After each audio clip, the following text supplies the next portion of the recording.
ఈరోజు ప్రజాస్వామ్యానికి చీకటి రోజు. ఎందుకంటే కాక్రోచ్ల డిమాండ్కు తలొగ్గి ధర్మేంద్ర ప్రధాన్ రిజైన్ చేశాడు. అంటే ధర్మేంద్ర ప్రధాన్ రిజైన్ చేయడం తప్పనట్లే, అదేదో ముందు చేసి ఉండాల్సింది.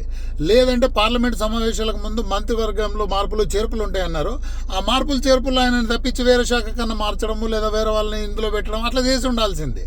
వీళ్ళకి తలగడం వల్ల ఏమైందంటే బీజేపీని, మోడీ ప్రభుత్వాన్ని షేక్ ఎలా చేయాలి అని చాలా రోజుల నుంచి రాహుల్ గాంధీ కావచ్చు, టూల్ కిట్, లెఫ్ట్ గాళ్ళు, ఇంకా సూడో సెక్యులర్స్ వీళ్ళందరూ కాచుకొని కూర్చున్నారు. వాళ్ళకి ఇప్పుడు ఒక మార్గం దొరికింది. అంతకుముందు రైతు చట్టాలతో చేశారు. 9 నెలల పోరాటం ఏదో జరిగింది. దాని తర్వాత రైతు చట్టాలు, మంచి చట్టాలని కూడా విరమించుకోవాల్సి వచ్చింది. కేవలం పంజాబ్లో ఒక గుంపు వల్ల, వాళ్ళు రైతులు కాదు, పాడు కాదు, ఫేక్ రైతుల వల్ల. సో ఇవాళ వీళ్ళు కూడా విద్యార్థులు కాదు, పాడు కాదు. ఇలా విద్యార్థుల డిమాండ్ కూడా చేయట్లే. నెక్స్ట్ లీక్ కాకుండా ఏం చేయాలి, పరీక్షల్లో ఎలాంటి మార్పులు తేవాలి, అలాంటివి ఏం లేవు డిమాండ్. కేవలం ధర్మేంద్ర ప్రధాన్ రిజైన్ చేస్తే చాలు, అదొకటే డిమాండ్. అది పొలిటికల్ డిమాండ్. అది పొలిటికల్ పార్టీలు చేయాల్సినవి విద్యార్థులు చేస్తారంట. ఆడ ఒక విద్యార్థి లేరు. ఆడ ఏ రకమైన నినాదాలు జరిగినాయి, ఏ రకమైన డ్యాన్సులు, అసభ్యకరమైన చేష్టలు జరిగినాయి అనేది మనం అందరం చూసింది. కానీ ఇది ఒక ప్రమాదకరమైన హెచ్చరిక. ఎందుకంటే ప్రభుత్వం దీన్ని ప్రాపర్గా హ్యాండిల్ చేయలేకపోయింది.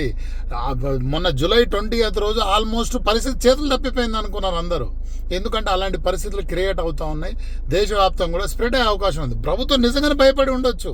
ఎందుకంటే అరాచక శక్తుల చేతుల్లోకి పోయి ఇంకా ఏమన్నా సంఘటనలు జరగవచ్చేమో అని భయపడి ధర్మేంద్ర ప్రధాన్తో రిజైన్ చేసి ఉండొచ్చు. కానీ ఇది ఒక రాంగ్ ప్రెసిడెంట్ని సెట్ చేస్తుంది.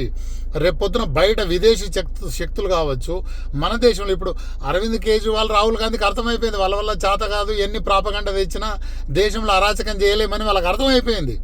ఎవడో ఇట్లా కోన్ కిస్కాగాడు, మన అభిజిత్ దీప్కే లాంటి వాడు, ఓ పిల్లబిత్తిరి న్యాయాల్లో ఎక్కడి నుంచో వస్తాడు. వాడు ఏదో ఒక ఇష్యూ పట్టుకొని దేశంలో అగ్గిరేపే ప్రయత్నం జరుగుతుంది.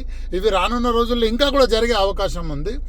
ఏదేమైనా ధర్మేంద్ర ప్రధాన్తో రిజైన్ చేపించడం అనేది ఈ ప్రభుత్వం చేసిన ఒక బ్లండర్ మిస్టేక్. సరిగ్గా ఈ ఆందోళన హ్యాండిల్ చేయలేక లాస్ట్కి పని చేసి ఉండొచ్చు వాళ్ళు.